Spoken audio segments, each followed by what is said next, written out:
कैसे हैं guys. Welcome back to another show. आज आपको मैं दिखाने जा रहा हूँ एक हॉरर मूवी जिसका नाम है 28 वीक्स लेटर। यह दुनिया जिसमें हर तरफ वायरस फैल चुका है, वहाँ डॉज, उसकी बीवी और 4 और लोग लंदन के पास में ही एक कॉटेज में छुपे होते हैं कि अचानक एक दिन एक गैर मुतवक्का मेहमान, एक डरा हुआ बच्चा उधर आ जाता है और लगातार उनके दरवाजे पर दस्तक देता रहता है मदद के लिए। उस लड़के को अंदर आने दिया जाता है, लेकिन तभी उन्हें एहसास होता है कि इन्फेक्टेड वैम्पायर्स लड़के का पीछा करते यहाँ पहुँच गए हैं और वो कॉटेज पर हमला कर देते हैं और घर के अंदर एक लड़की को वो काट लेते हैं और वो भी इन्फेक्टेड हो जाती है। डॉज को दूसरों की हिफाजत के लिए लड़की को मारना पड़ता है और इन्फेक्टेड अंदर होने वाले शोर शराबे से अलर्ट हो जाते हैं और कॉटेज के अंदर घुस जाते हैं। वो सबका पीछा करके बहुत से लोगों को मार देते हैं। बचे हुए लोगों को अपनी ज़िंदगी बचाने के लिए वहां से भागना पड़ता है, जबकि डॉज, उसकी बीवी और उस बच्चे का सीढ़ियों पर पीछा किया जाता है। डॉज एलिस से इल्तिजा करता है कि वो बच्चे को लेके यहाँ से जाए, लेकिन वो इनकार कर देती है। जैसे ही वैम्पायर्स आगे बढ़ते हैं तो डॉज उन दोनों को छोड़ने का फैसला करता है और खिड़की से अकेला बाहर निकल जाता है, जबकि उसकी बीवी विंडो के पास चिल्लाती रहती है। डॉज भागता हुआ दरिया के किनारे पहुंचता है, जहां वो आने वाले इन्फेक्टेड लोगों से छुटकारा पा लेता है और मोटरबोट पर वहां से भाग निकलता है, ये देखते हुए कि उसकी बीवी अब विंडो के पास नहीं है। रेज वायरस के बढ़ने के काफ़ी दिनों बाद लंदन में पूरी तरह से वायरस फैल जाता है और कुछ हफ्तों के बाद ये वायरस बाकी सारी जगहों पर भी फैल जाता है और जो इन्फेक्टेड होते हैं भूख की वजह से मरने लगते हैं। नेटो फोर्सेस बरतानिया पर कंट्रोल करने लगती है और ये लोग लंदन को दोबारा बनाने आते हैं। 28 वीक्स बाद सोल्जर्स हर जगह होते हैं और सिटी पर पहरा देते हैं और लंदन के रिहायशी जो कि इस आउटब्रेक के दौरान शहर से बाहर थे, घर वापस आना शुरू हो जाते हैं। डॉज की बेटी और उसका बेटा भी इन आने वाले लोगों में शामिल हैं। सिक्योरिटी और हेल्थ चेक के बाद इन लोगों को एक सेफ इलाके में पहुंचा दिया जाता है और बेटा और बेटी अपने बाप से मिलते हैं, जिसको यूएस आर्मी बचा लेती है और इसे सेफ डिस्ट्रिक्ट का केयर टेकर बना देती है। डॉज उनको नए फ्लैट में लाता है और उनकी मां के बारे में उन्हें झूठ कहने लग जाता है। इसी दौरान आर्मी का एक रिसर्चर इतनी जल्दी लोगों को बरतानिया वापस भेजने पर तशवीश का इजहार करता है कि पहले वायरस पर पूरी तरह से कंट्रोल कर लेना चाहिए, लेकिन इंसान वायरस पर मुकाबला करते हुए ओवर कॉन्फिडेंस में आला अफसरान उसकी बात को इग्नोर करते हैं। उस रात जब सोल्जर्स कम्युनिटी को महफूज रखने के लिए पेट्रोलिंग पर होते हैं, बेटे को ख्वाब आता है कि उसकी माँ इन्फेक्टेड हो रही है, तो अगले दिन बेटी अपने भाई के साथ चुपके से सेफ हाउस से निकल जाती है और अपने पुराने घर चुपके से जाने का प्लान बनाती है।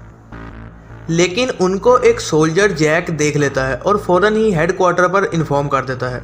दोनों ही अपने पुराने घर पर पहुंच जाते हैं। हैरानगी में बेटे को पता चलता है कि उसकी मां अभी भी जिंदा है और वो अनइन्फेक्टेड लग रही है और बेहोशी की हालत में है, लेकिन तीनों जल्द ही सोल्जर्स के घेरे में आ जाते हैं।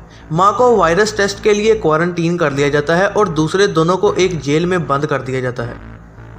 मरी हुई मां के सामने आने से डॉज बहुत शर्मिंदा होता है, लेकिन बजाय इसके कि वो सच बोले, वो अभी भी झूठ बोलता रहता है जो कि उसने बच्चों को बताया होता है। मां का जो ब्लड टेस्ट लिया जाता है उससे पता चलता है कि उसमें रेज वायरस मौजूद है, लेकिन उसके कोई सिम्टम्स नज़र नहीं आते।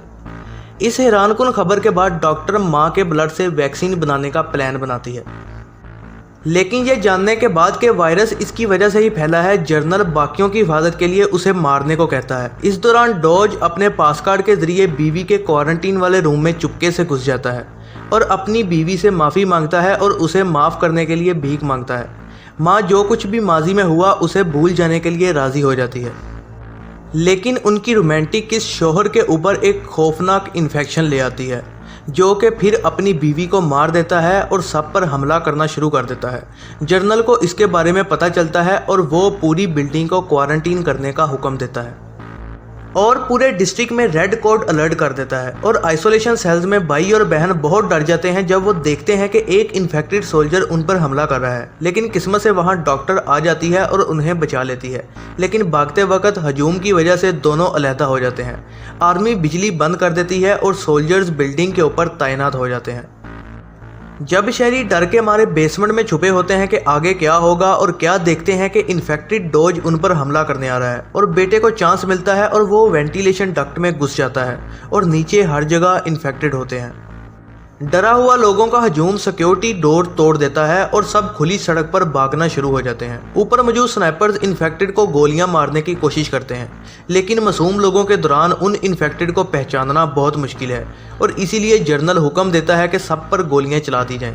लेकिन आर्मी आहिस्ता आहिस्ता अपना कंट्रोल खो रही होती है और बेटा वैन से बाहर निकलता है और सुपरमार्केट में भाग जाता है, जहां वो अपनी बहन और दूसरे शहरियों से मिलता है जो वहां छुपे होते हैं और उन्हें एक अफसोसनाक सच्चाई का सामना करना पड़ता है कि रेड कोड अलर्ट की वजह से आर्मी शायद यहां हर एक को मार देगी।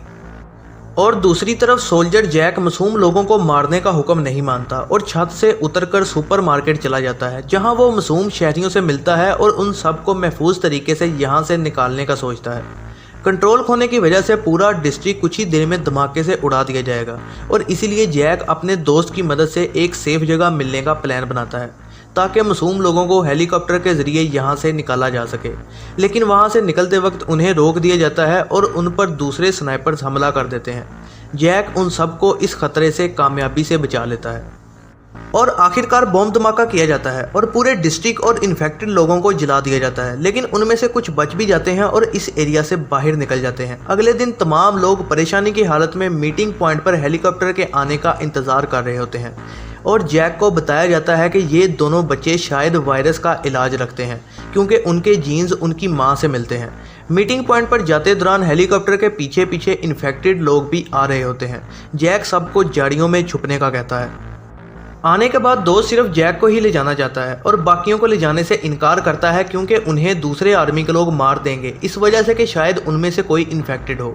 कोई चॉइस ना रखते हुए जैक उसे इन लोगों को दूसरी साइड इंग्लिश चैनल के पास ले जाने को कहता है और इस टाइम पर एक लड़का हेलीकॉप्टर की तरफ भागता है क्योंकि इन्फेक्टेड पास आ रहे होते हैं। हेलीकॉप्टर पायलट अपना एंगल बनाता है और हेलीकॉप्टर के पंखे से आने वाले इन्फेक्टेड को ख़त्म कर देता है और इस तबाही के दौरान जैक लड़ते हुए शहरियों के साथ उस जगह से निकलने की कोशिश करता है ताकि एक और मीटिंग पॉइंट स्टेडियम पर हेलीकॉप्टर को बुलाया जा सके।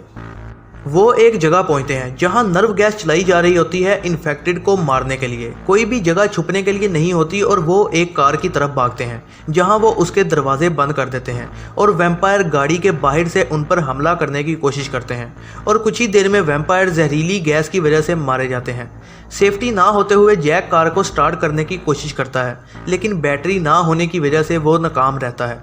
वो कार से निकलने का फैसला करता है ताकि कार को धक्का लगाकर स्टार्ट किया जा सके, लेकिन जैक को फ्लेम थ्रोवर के जरिए जिंदा जला दिया जाता है। इस डर के दौरान बचे हुए गाड़ी में भागते हैं जबकि उन पर गोलियां बरस रही होती हैं और वो एक सबवे स्टेशन में चले जाते हैं जहां पूरी तरह से अंधेरा होता है और अंधेरे में वहां चलना शुरू कर देते हैं और यहीं पर डॉज एक पर हमला करता है और वो अपनी ज़िंदगी खो देती है।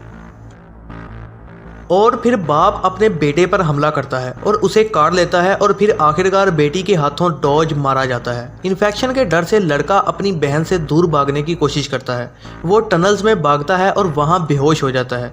अपने भाई को ना छोड़ते हुए बहन उसके पीछे भागती है और उसे पता चलता है कि उसका भाई इन्फेक्टेड में नहीं बदला और बजाय इसके वो भी अपनी माँ की तरह एक symptom free super virus carrier है।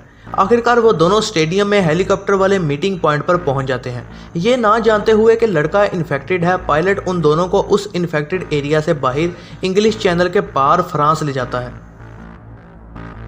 स्टोरी के आखिर में 28 दिन के बाद एक रेडियो पर मदद के लिए किसी का मैसेज आता है, लेकिन कोई भी खाली हेलीकॉप्टर में इस मैसेज का आंसर नहीं देता, जहां पर डॉज फैमिली की फ़ोटोज़ गिरी होती हैं और वायरस पहली बार पूरे फ्रांस में फैल जाता है और वहां पर तमाम लोगों को कुछ ही दिन में इन्फेक्ट कर देता है।